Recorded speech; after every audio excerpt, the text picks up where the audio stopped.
In early tribal life, there were no doctors, counselors, priests, or presidents to make the many decisions that needed to be made every day for the survival of the tribe.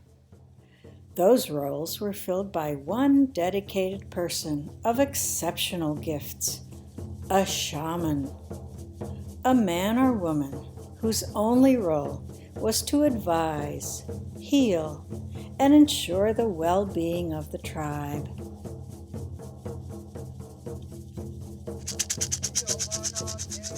It was an enormous responsibility, but the shaman had higher powers to call on, the spirits.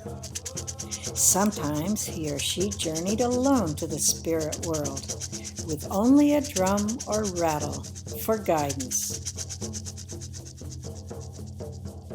At other times, the whole tribe journeyed together to find guidance or healing, or to perform ceremonies, especially in times of transition and change. Thus, the early tribes were able to bridge two worlds, the world of the physical body and of the world of spirit. This practice gave humans access to great wisdom that helped them to thrive in a hostile, uncertain world. It was such a successful practice that indigenous people have continued to practice it until today. And today, an increasing number of people are discovering that the world's oldest spiritual practice can help them make sense of our own chaotic and enigmatic world. Let's follow the sound of a shaman's drum from our present moment back through time to its Paleolithic origins.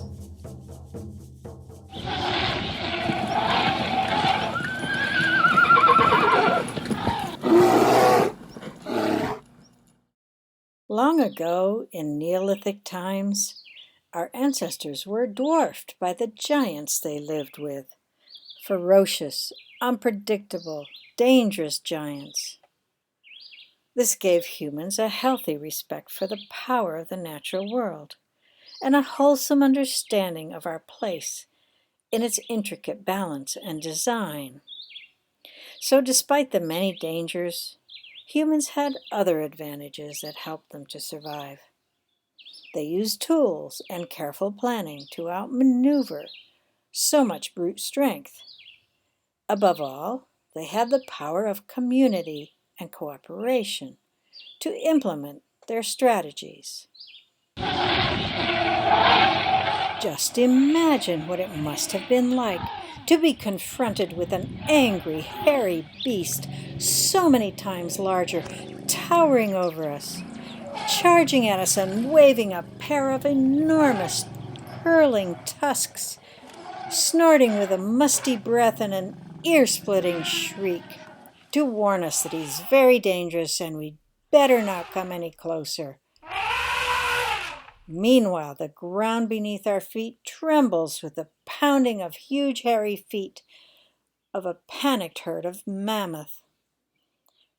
The Czech artist Deněk Burian imagined this scene and brought it to life through his paintings,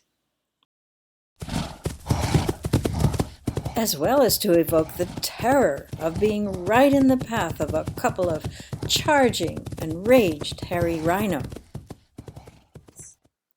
For every venture outside the compound was an adventure in fear and survival, as the howl of a pack of giant wolves on the hunt turned the blood cold. While sudden death could just as well be waiting quietly in the underbrush. For there is no exit from the grasp of a saber-toothed tiger.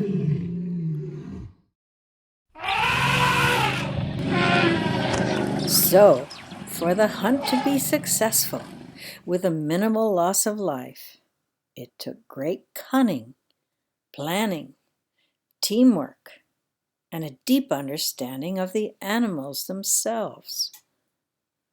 A deep pit covered by branches was the hunter's best chance, for a mammoth trapped in a pit could neither fight back nor escape. For the meat of one mammoth fed a tribe for weeks or months.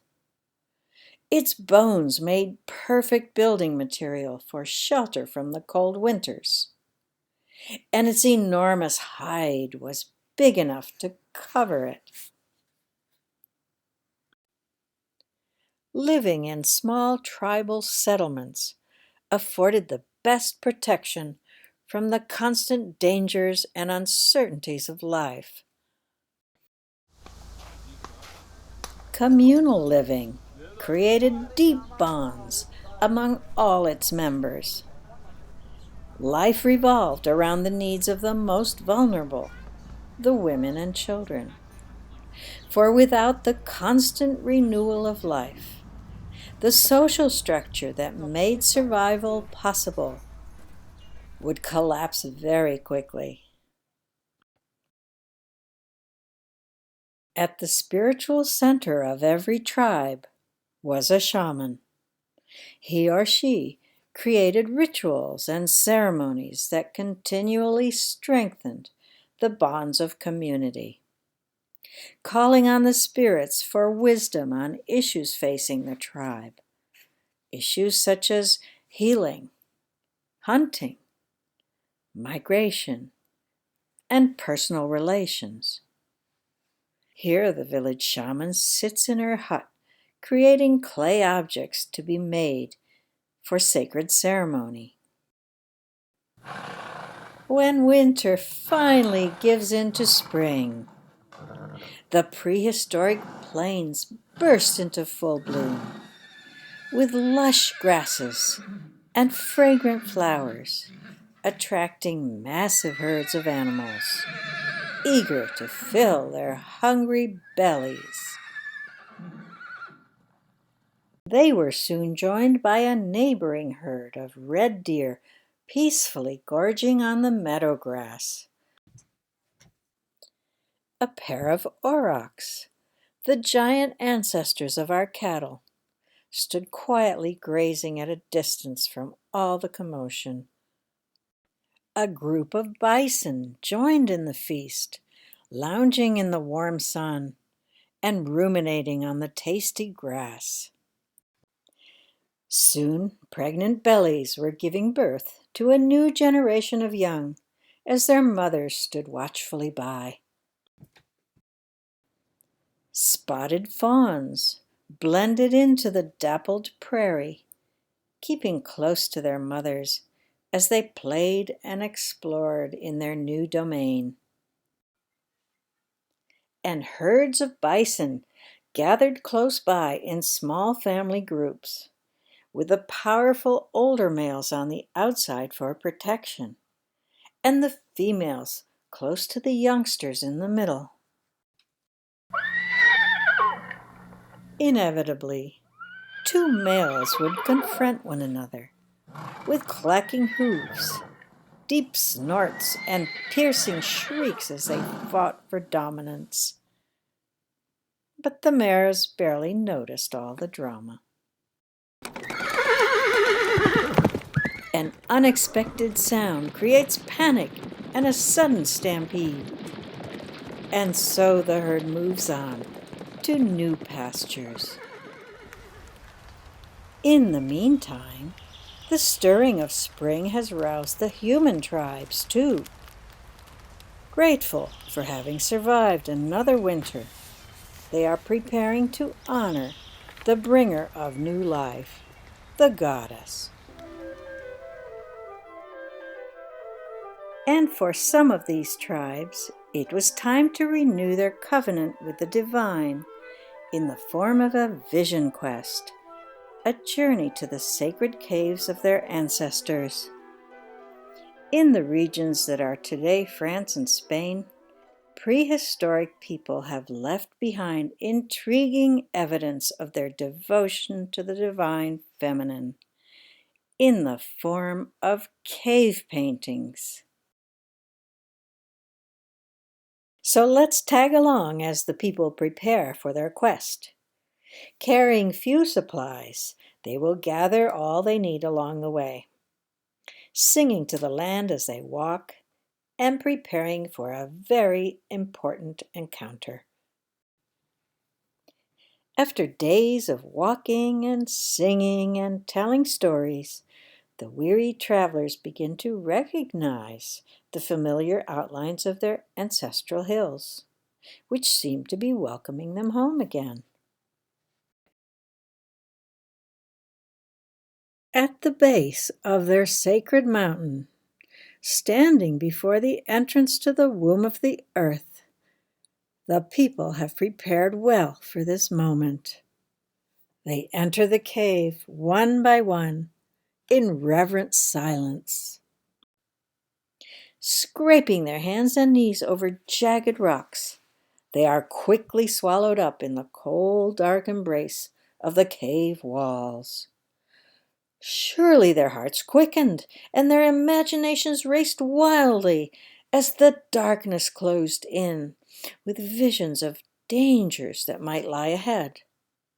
What if they took a wrong turn and fell into a deep pit? What if the passageway is blocked by fallen rocks and there's no room to turn around?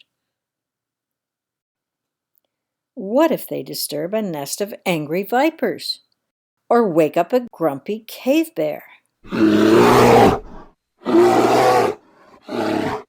What powerful force could have driven these people to take on such a perilous adventure, I wondered. A journey of fear is a journey of initiation. It clears the mind, begins anew, and prepares the soul for receiving new gifts. Finally, the endless scrambling through the small passageways ended when a space opened up overhead. The travelers stood up, stretched, and reached for their oil lamps, packed them with fat, and lit the wicks with embers they had carefully brought from their last fire. In the growing, flickering light, a sign appeared on the wall overhead. It was a vulva, mark of the goddess, welcoming them to her sanctuary. Animated by this sign, they pressed forward through the corridor. On the ceiling overhead, the shapes of running animals seemed to be leading the way. A giant stag with spectacular candelabra antlers seemed to be pointing the way. Slipping through a tight opening, they arrived at the grand inner sanctum. Their shuffling feet echoed off the walls as they spread out to fill the space. Flickering lamps slowly revealed the ceiling overhead, teeming with animals dancing in the darkness. They had arrived at the womb of the goddess. Transfixed, you could almost hear the pounding of the hooves, the snuffling of their breath, and their screams of sheer delight as the animals galloped across the universe. A pair of bison parted ways to make way for the intrusion. Some people who study these paintings say we will never understand what they mean. Well, I say, as long as we view them through patriarchal eyes, they will remain an unfathomable mystery. But if we can look outside the patriarchal box and shift our perspective to a feminine lens, these visions begin to reveal profound layers of wisdom and meaning. So you may be wondering, why did these people go to such lengths to create these masterpieces on a cave wall? And what do they signify? A frieze nearby provides some clues. Originally, when these caves were discovered, archaeology was the domain of men. From a male perspective, they saw these images as hunting scenes, the lines representing arrows, and the animals their prey. But when women finally broke into their ranks and added a feminine perspective, the whole narrative changed. First, the women noticed that almost all the animals were female and pregnant, and the lines pointed to the location of pregnancy. So they most likely are energy lines, lines of accent or highlights, revealing where new life is growing. So you might say that this was the first temple of creation. Look carefully inside the belly of this beautiful black mare.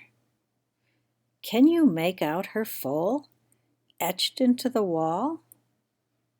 He's running just like his mother. Maybe we should call this the Shrine of Pregnancy.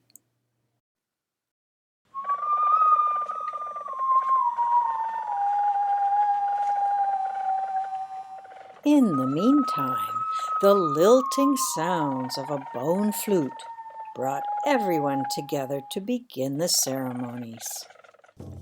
A powerful feeling of oneness and harmony descended over the circle with the steady beat of a shaman's drum. Time and space began to melt away, generating a deeply altered state of consciousness. Out of the darkness, spirit animals began to emerge, growling, chattering, and snorting as they offered guidance and wisdom to the travelers.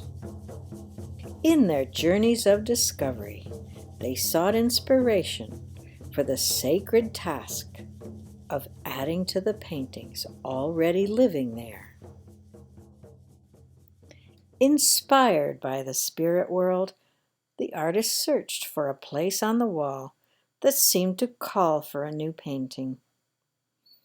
Then they mixed earth minerals with water in small seashells with a slow circular motion, as each artist began to imagine what creature their brush might create.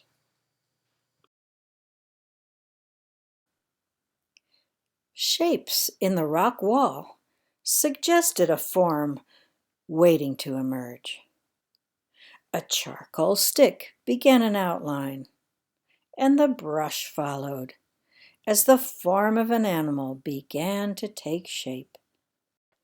One artist blew charcoal from her hand onto the wall to indicate a fuzzy, disheveled mane. And then she playfully added a tuft of furry beard under the chin, in what we might call spray painting. While another artist overlapped running legs to create a sense of perspective, while someone else cut a stencil from a piece of bark and laid it over her pregnant belly to create a clean edge of red-brown markings, and then used a fur ball to burnish the soft, fuzzy haunches.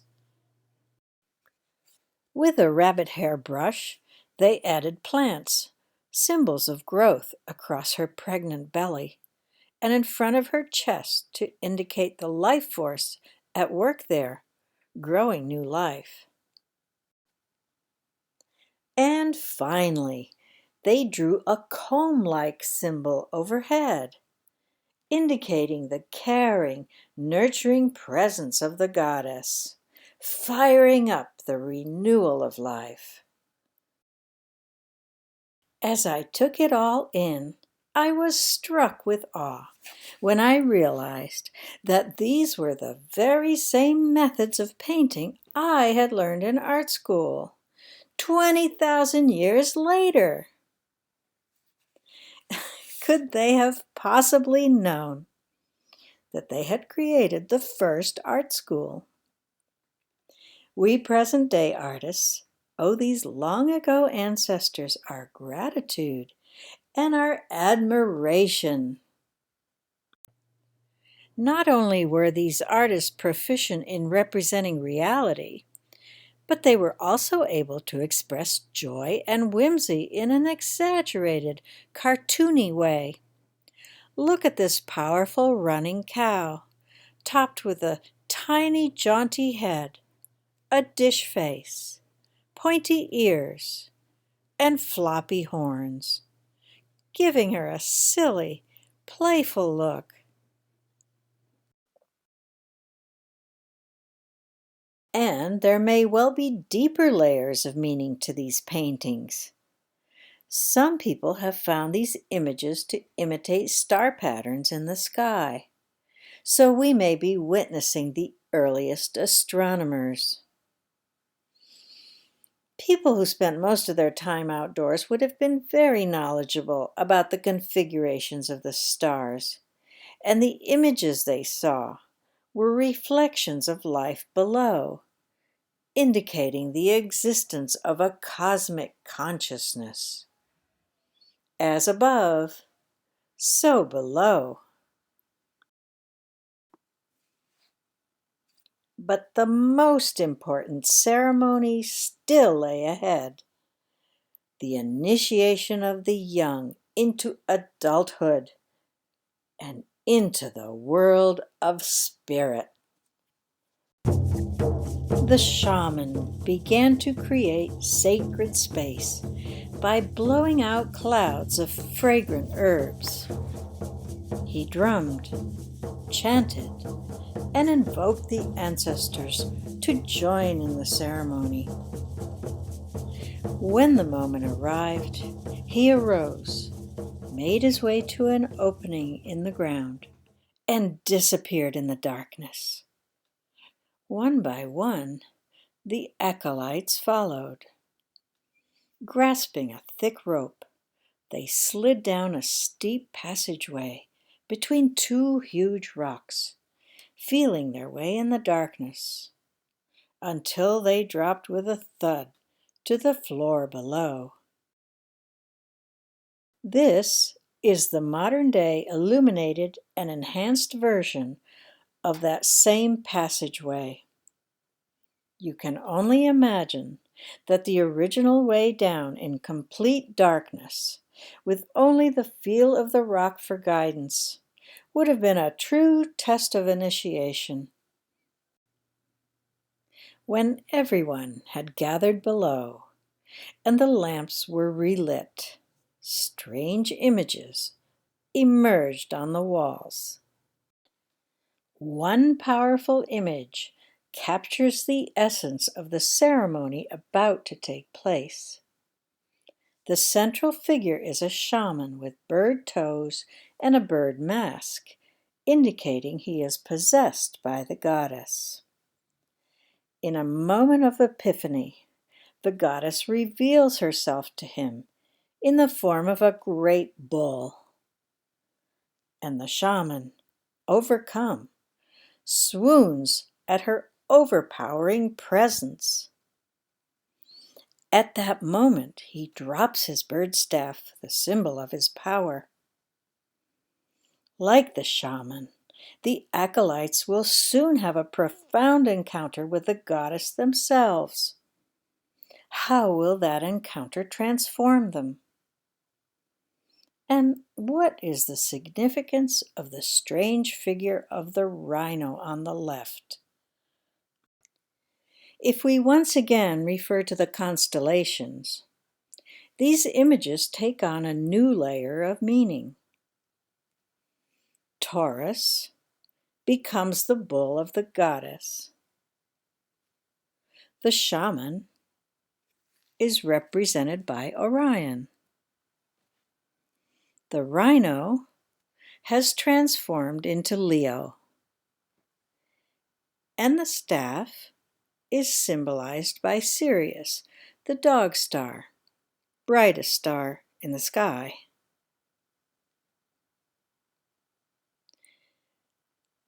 Is it possible that we could also infer from this narrative a metaphor for the journey of the soul through life and death? The goddess representing the life force, the rhino as death, and the shaman as the human searching for enlightenment. The very same sky pattern appears thousands of years later in the Egyptian zodiac at Dendera Temple. The bull is in green, facing backwards. The shaman, in blue, is represented as the twins.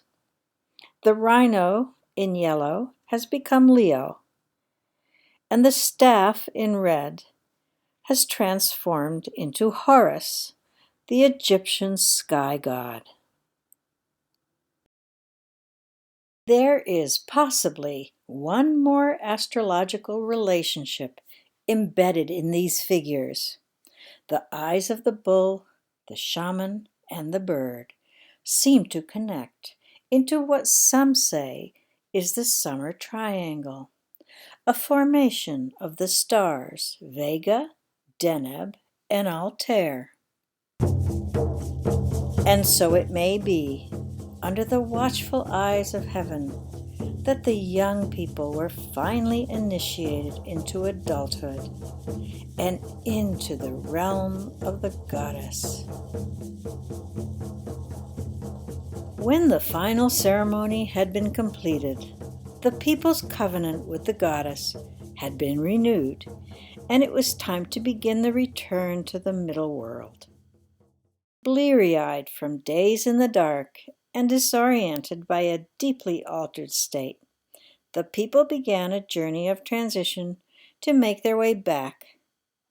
The tight walls of the passageways helped bring them back into their physical bodies, much as the birth process takes a child from dream time into life in the physical world.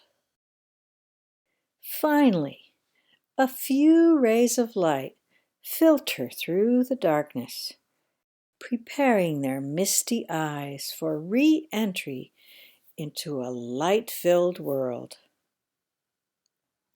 Squeezing through the opening, the travelers are once again reborn into the earthly realm. And so our ancient ancestors understood our dual nature as both physical beings in the world of nature and spirit beings belonging to a greater realm. They navigated between both aspects through the practice of shamanism. This gave them access to the wisdom they needed to survive in a very challenging world, as well as the inspiration to create masterpieces on cave walls that express their oneness with nature and spirit. Masterpieces that communicate through the ages and touch us so deeply today.